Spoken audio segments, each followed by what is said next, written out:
the following values to this one. Okay, so we have name, price, warranty. Ayan, so, ayan, let me go to that. Ayan, so we have premium laptop. Premium laptop is the name. The price is, okay, asa na yun? This one. And the 3 here is the warranty. So 3 years warranty daw if this product is been purchased or ordered. And then electronics is under sa, yan ko lang dito so I will have to keep scrolling. Electronics is under sa product, so meaning the name and the price also assigned to product. So in this case we have premium laptop and 129,999 is assigned sa name and price. Because doing this, okay, asa na yun?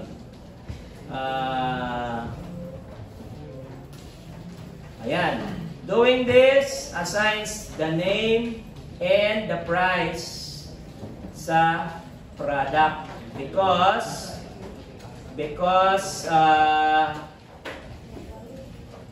electronics is under sa product. Diba? So this is your electronics. You are going to assign value sa parent using super. Okay? Ganyan. And then, purchase, another instantiation na naman. Okay, we have this one. So we have purchase order, assigning the following values, and international PO. So in this case, we have international PO, purchase order PO1 is assigned the values, PO2 naman is assigned different values. So since international PO is a child of purchase order, we have two different purchase orders. Diba? Dalawa. So the first PO is this, the second PO is this. But the second one is international. So meaning, meron siyang additional, sige, gusto nyo mapagawas, no? Okay, we have additional import duty, which is this one. Okay, that variable. So that variable is this 1.5. Okay, that is the import duty. And this is the quantity product. Okay, product is mouse. So meaning this value is, okay, in our product. Ayan, asa na yung product natin? It's this one. Ayan, so that's the name, okay, of our product. And then, okay, we have, ayan. So what can we do with the PO1 and PO2? We can perform polymorphism. Okay, this is where polymorphism comes in. As you can see here, PO1 and PO2 is assigned in an array. Array ito siya. Okay, so meaning you can assign more. Pwede ka pa maglagay ng PO1, more PO2. Okay, ganyan. So, this is an array with 4 elements. Okay? So, orders is an array of 4 elements, di ba? Element 0, element 1, element 2, element 3. But this array is not of type integer. Hindi siya integer, di ba? Hindi rin siya string. Okay, it's not a string as well. Okay, this array is of type purchase order. So, meaning, values here must be of the same type. PO1 and PO2 is of type purchase order. So in this case, okay, this is the code. PO1 is purchase order, di ba? Order is purchase order, equal. So no problem with the assignment statement, equal sila. Okay, what about PO2? PO2 is international PO. International PO is under sa purchase order. So meaning, whatever value I assign to PO2 is also assigned to purchase order. Even though they are of not the same class. PO1 and PO2, hindi pareho ang class, di ba? Okay. So if you do this, and the type of the orders is purchase order, you're assigning values to the purchase order as well. Okay? Kasi you're doing this. This is assigning value to the purchase order as well. Diba? Okay. So, that's how this works. So, if you're going to iterate, yes, question. Sir, kung PO2 na nasa natin, sir, pwede international PO1 type sa atin. No problem. Ito siya, PO2. PO2 ang doon. Okay, PO2. So, this can be international PO. Ayan, international PO. Kung PO1 siya, child man siya. Diba? Hindi na pwede. Okay?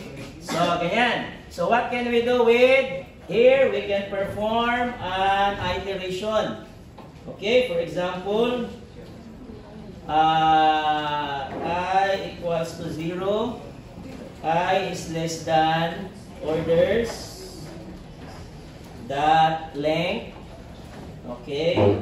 And then I plus plus. So this will now be an array. Okay, array orders, DS. Ayan. So as you can see, this is an array. How many elements? Depending on the values here. Since we have 2, so this will iterate 2 times. Okay. So this is orders 0. What is order 0? It's PO1. PO1 ito. So this is PO1. So this is PO1 that display order. What is PO1? PO1 is purchase order. And purchase order is this one. Display order. So ito daw ang i-print niya pag i-execute ito na statement. Okay, klaro.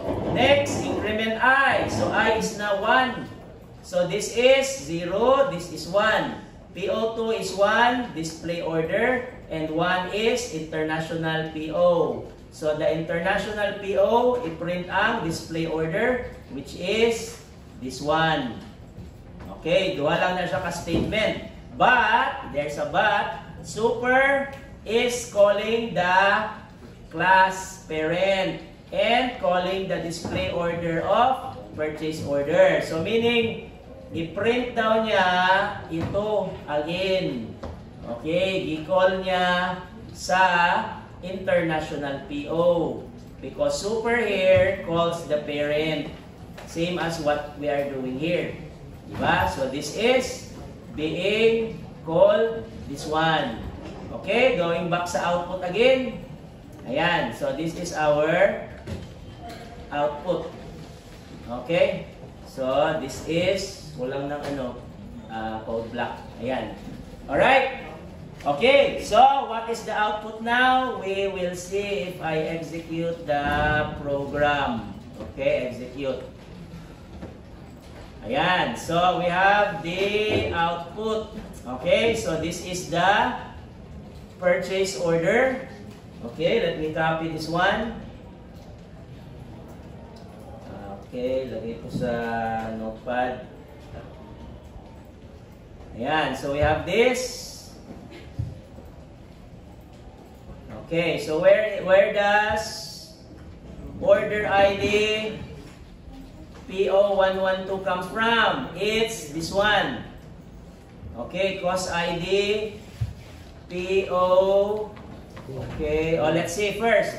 So this is coming from the first index, which is PO1. So PO1 is assigning the following value. PO11011. Okay, and this is ID PO1002. Okay, so let's see why is this the first and not this one. So PO100, this is P01. Okay, this is P01, assigning the value purchase order. Ayan, so this is purchase order. Okay, so we are assigning a value to order ID. So we're printing the order ID. Okay, ayan, so this is the order ID. So purchase order. Okay, that's the word. This one, purchase order. And then the order ID here is P01002, okay, which is coming from the order ID here. So in this case, we have, okay, going back sa example, okay, this one. So this one is, okay, let's see. So this is our PO, purchase order. And then, okay, P01, P02. Okay, this is our first display order. Okay, move ko lang ha. Ayan, so this is our first display order.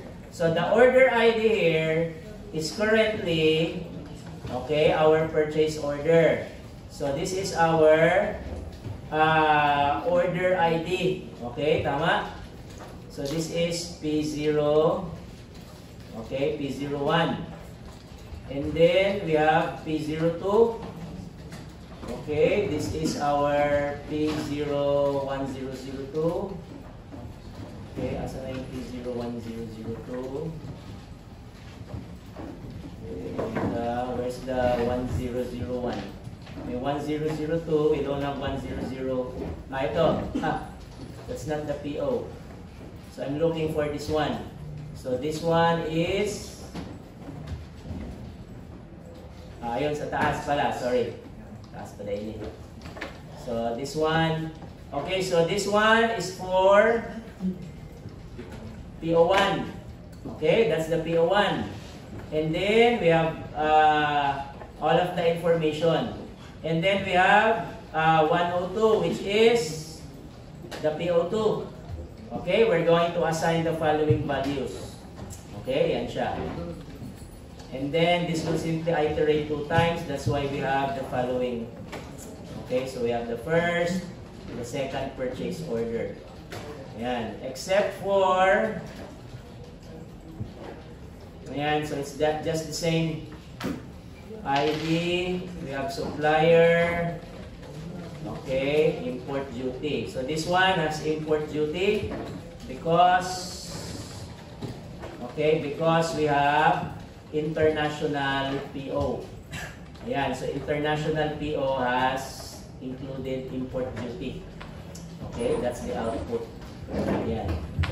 Alright, questions, clarifications? Okay, make sure you understand how inheritance works. And this one is called polymorphism. Why is this polymorphism? Because we are assigning another class to another class. This is the child. This is the parent. Okay, that is polymorphism. Yan. And this one is inheritance because we have extends and super. Okay, ganyan. So, inheritance yan siya. So, every time you see super, we're calling the parent class. Okay, every time you see assigning or instantiating. So, this is the same as, okay, pareho lang ito sila. This is orders 1. Okay. This. Ito pala, nakalagay na. So, this is the same as this.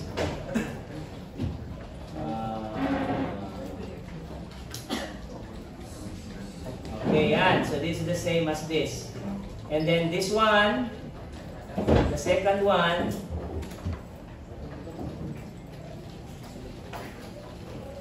okay, and this is orders 2 or PO2. So, let me change this to PO1. And this is PO2. So, this is now international PO. Okay, so for your international PO, yan. So for your international PO, okay, we are required to enter, ito dapat. Okay, ito siya. Yan. Yan. Okay, so that's basically the same. So, okay, so pag ganyan, pwede na ito wala. Okay, so same lang yan. So this is in polymorphism, di ba? International PO. So we are basically instantiating purchase order and calling the constructor in the purchase order. So it's doing two things. So this one, same class, same constructor. This one, purchase order class, another constructor from another class. Okay, that's polymorphism. Ayan. Alright? Yes. Questions? Clarifications? None so far. Okay, nasabtan? Asan? Nag-print because our purchase order has this system out print. Okay, and pag display info mo from the customer display info is this one. Sana yun? Ayan. This is the display info of customer. Okay, di ba? And then in the purchase order, customer is of type customer. So, ibig sabihin, this is the same as, pareho lang ito sila sa customer. Customer is equals to new customer. Okay, ganyan lang siya. Pareho lang yan sila. Except, you don't have to input any parameter. Because required yan siya. Ito, required. Mag-input ka pa niyan. Okay, but if you do this, no need na. Okay, no need na yan siya. So, this is, ayan, it's this one. So, you can call everything there is in the customer class. So, pwede mo i-type customer dot. Okay, ayan, di ba? Display info, name, customer ID, contact info, which are all coming from in this class. Okay, so ganyan yan siya. So, we have this. That's why you can do this. Ayan, customer display info. Gi-call niya. Ito, gi-call niya yan. Okay? Ayan. Alright? Yes. Other questions? Clarifications? Okay?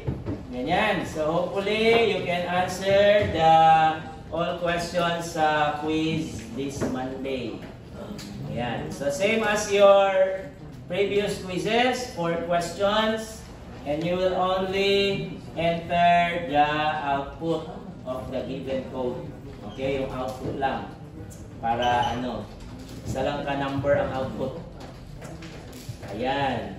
Okay, questions? Clarifications? Wala? Ha? And instantiation. Kasama of course, arrays. Kay kanina, nag-array man gihapon ta dire, di ba? Polymorphism. Ito, array. Nag-array man gihapon ta dire. Ayan. Ito, array man yan.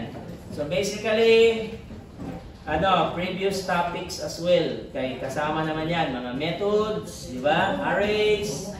Okay, constructor. Ang hindi lang kasali is recursion. Okay, so wala nang recursion yan. So it's just arrays, instantiation, okay, ganyan, mga polymorphism, inheritance, okay, so yan. Alright, yes. Sir, bawal ang set value, sir. Bawal ang Set value. saan sa? Exer 2. Exer 2. Na kung wala lagi na-discuss. So that's why during lecture, nag-take down of notes ka o nag-video ka. Kung wala ka na-discuss, hindi naman ako na usabon balik-balikon. Kung wala na discuss, hindi ibutang sa appeal sa code. Sir, Ah. kana sa sulod sa parenthesis, ay kasi Lord. Unsa types of tracer like drag and Output lang, output. Okay, output. Para dali mo mahuman, kaya kung drag and drop, bugay kayo. Saman? kana sa sulod sa parenthesis, sir, automatic na siya, sir, no? Asa dili na parenthesis? Kana dala sa international people. Kani? Yes, sir. Kani, gitungan laman ako siya. Pero dapat automatic na siya, sir, na mag-call sa row. Kani, pag nag-assign ka sa international PO, kani nga mga values mabutang pod sa purchase order. Kay child money, kani ang parent. So kani, Kung values niya sa sulod, dapat kuhaon ni, like, dili siya manual na para sila na nagisulat na. may manual kani. Dili, kanang sunod pa na siya. Kanang the whole, Kani. kanang sir, mo. Unsay manual mo kasabot? Kanang mga values niya sulod sa parenthesis, sir. Kani, mao ni siya ang masulod sa dire.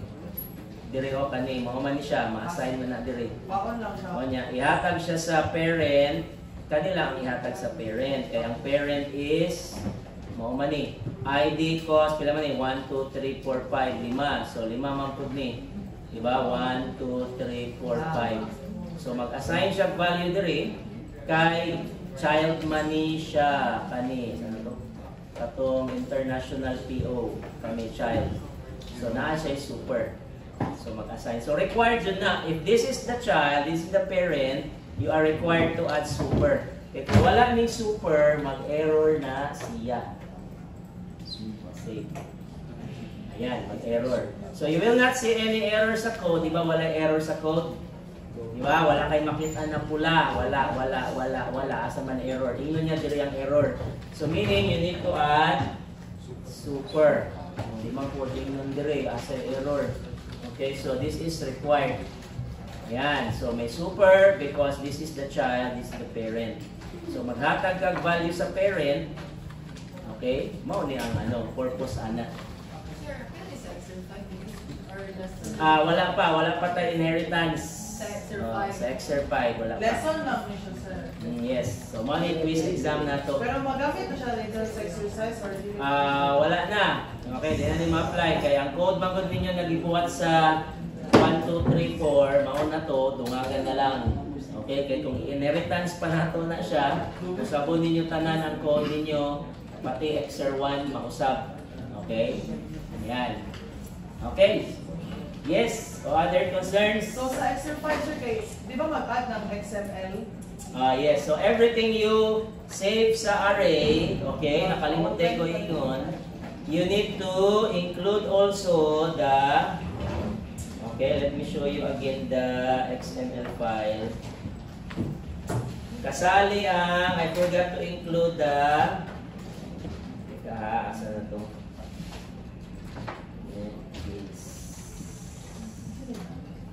XML. Okay, kani.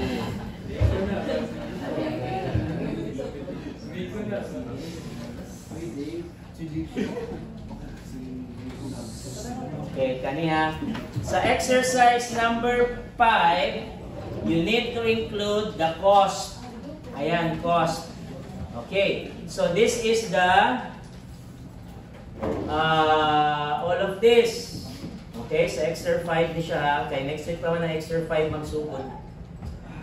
So, this is the all of the cost in the products. Okay, so make sure kabalo mo ha para di na ta magsigig balik-balik. So, products. Ito, di ba? In your products, you have labor cost, overhead, profit. Di ba? So, meaning, you need to add cost na element. Okay. This one is where all the customers, ito na table ha. Ito na table, every value or row here will be stored here. Okay, klaro. And then, every row here in the orders, ito orders man ito ng customer, will go here. Okay, klaro ha. Next we have products. This two is just one 3D array. Isang array lang yan.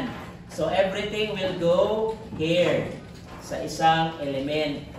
Okay, and then in the supplier, this one, the first table, this will go here sa supplier.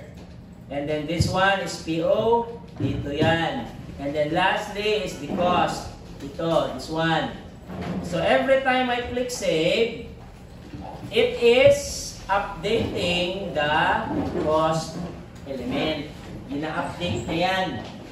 Okay, so meaning if I close the program, i-run ko yung program nyo again, all the values inputted will be reflecting in each table. So if you type 2 here, 2222, save, malagay dito sa cost na element sa XML, i-close mo yung program, run mo siya again, it will still display 2222 here. Ganyan. So it will be saved in the XML file.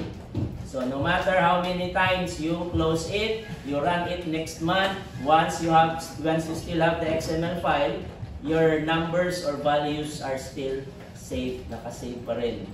So this is where all of your data are stored. Okay, dyan niya siya papunta. Ayan. So that's sa Google, really, if you run your program like this one, di ba, if I run my customer form, Diyan lang rin i-run, sir. ayan, if I run my customer form, what do? You input all of the customers again, di ba, usabon man ninyo tanan og input. Yan, for Exer 5, you don't have to do it because it will automatically show previously inputted data. So yung i-input nyo last week na mga customer, na mga orders will still show. Diyan lang mo i-run, sir. Dito pa rin. So once I open the form, maglabas yung mga customers and orders nila before. Okay? Yan. So you don't have to input everything again. Yes. XML, sir, kay butang lang sa code or na siya ilahig na file code. Okay, so as in my example, di ba nag-example ako last meeting, it's this one. Ayan, di ba? So my example last meeting is you're going to use that because that is where these are the codes needed to do all of this. May code manggod yan siya. Okay, and then you're just going to call the method in each class. Tawagin mo yung method sa customer para i-load niya yung laman ng XML sa each table. Call the method again para i-load dyan. Call the method again para i-load niya sa supplier. Pero pag may gisave ka, edit and delete, you're gonna call another method. Diba? Because you're going to update the XML. So everything you do here, like add order, update XML. Okay, may i-add man ng order. Save, edit, delete, i-edit na naman niya yung XML. Diba? So everything you do, pag meron kang gina-add order, pag meron kang gina-stock in, pag may gina-edit ka, pag may gina-save ka, everything you do here is changing the values of your XML. Yan, same with order, supplier. Diba? So everything you do, gina-update niya yan every time. Because this one will hold all the data that is being inputted in your program. So dito yan sila lahat papunta. So once you close your program, open it again, it will still show the same, like nothing happened. Di ba? So everything you did, all of this data is still present. Hindi mawala. So kung mag-delete ako, sir, mawala din dun sa XML. Yes, so if you delete every customer, ang mabilin kanina lang. Pag wala na kay customer, kanina lang ang mabilin, customer slash. Okay, wala naman kay customer, i-delete. So parehas wala kay customer, wala kay order, wala tanan, so mo lang yung gawas. Pag nag-add ka customer, madungagan ni siyang elements delete, it will keep doing that. Okay, so that's Exer 5. And then I will discuss Exer 6 next week. Ayan, Exer 6 na tayo. So dapat, as what I always say, every week, na amoy exercise isa ginabuhat. Okay, dili lang pwedeng magkuan lang, walay buhaton. So dapat every week namo isa ka exercise ginahuman. Okay, dili pwede nang Yan. All right? Para 100 at least every week namo isa gina-submit. Saman. Check. Okay, attendance at wala na question? Wala na, sir. So yung exercise 5, all the example codes given, that's the only code you will use. Okay? Ganyan. So meaning, dapat you have a copy, you know what's been discussed during each exercise. Para di na mo sige pangutana kung sa code gigamit o dili. So kung sa i-discuss, nag-picture man mo atong example codes, di ba? Okay, so meaning katong inyong na-picturean na example codes, maulan to inyong gamiton. Ayan, okay? Ganyan, kaya naman ko yung solutions online. So dili mo pwede mo gamit ato kung wala siya gi-apply. Okay? Wala pa naman nag-ano bago, sir. Yes, so for ano na lang ang wala, edit. Ang delete kasi, ang edit is the same as delete. So once you edit something, you edit an information of the customer, you have to delete it and insert. So ang edit is deleting and inserting. Okay, ganun ang edit. I-delete mo muna yung i-edit mo and then i-insert. It's basically the same as edit or update. Ayan. So, okay. Ayan. Other questions? Attendance sa before checking. Wala na yung clarification. Kato lagi, nag-minus 5 man ako every week. So, you check sa dialer, para di mo sige pangutana. Kaya naman dun sa dialer ang kuhan, di ba? Okay, if you look at the dialer, punta ko sa dialer ha. Ayan. So, nakalagay sa dialer is, there you go. Okay, Exer 1 is 100 up to January 31. So, mag-minus 5 din siya every week. Okay, every week, minus 5. From ITV? Yes, hindi kasali. Okay, so kamo lang mag-minus-minus. Ayan, para kabalo mo, sana ang grade na ako karong week. Sana. So, dito nyo i-base sa dialer ha, dire. Ayan, so minus 5 every week. Maski holiday na siya, minus 5 kihapon. Okay, for example, holiday ato, except for IT week. IT week man, naman ko dire. Ayan, okay? So, holiday, walay labot. Okay, so meaning, for example, okay, para klaro ha, for example, February, for example, February 14, 100, di ba? Nakalagay Feb 14. Pagka February 12, for example, holiday, Feb 14 is still the 100. Hindi na siya mausap. Naga-minus 5, there's still minus 5 every week, even if it's holiday. Okay, minus 5 every week, even if it's holiday. Except for IT week. Okay, so IT week, there's no minus 5. Okay, but if it's holiday, there's still minus 5 every week. Ayan, so pag holiday gani, minus 5 every week, except for IT week, entire week, there's no minus. Ayan, so hopefully that's clear. So, okay, attendance time na tayo. Wait lang ha, mag-check sa akong attendance. Checking will be after.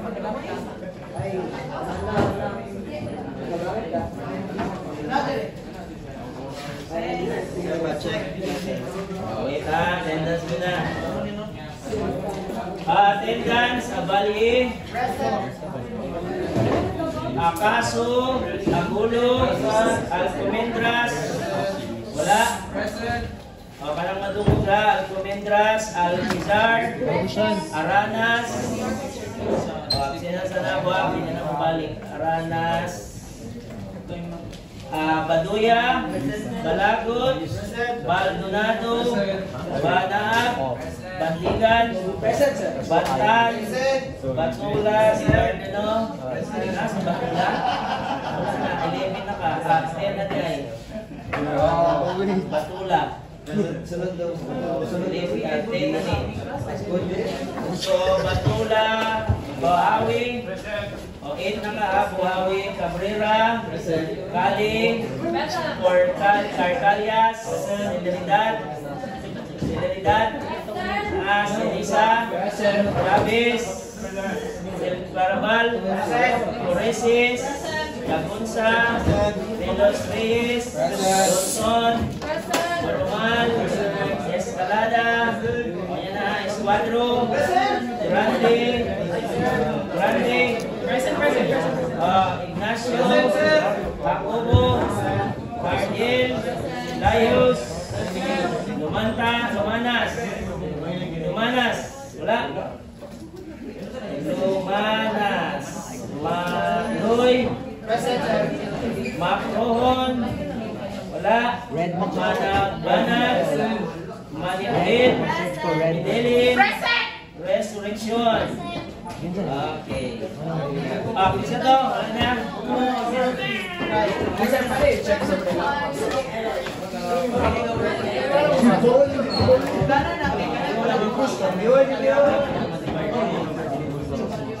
Mag-ingat ako pag-apit na. Tanang mga abot ng 8. Sir, mag-check po, Wire na sir. lang. 8 na. Hopefully, bila niya yung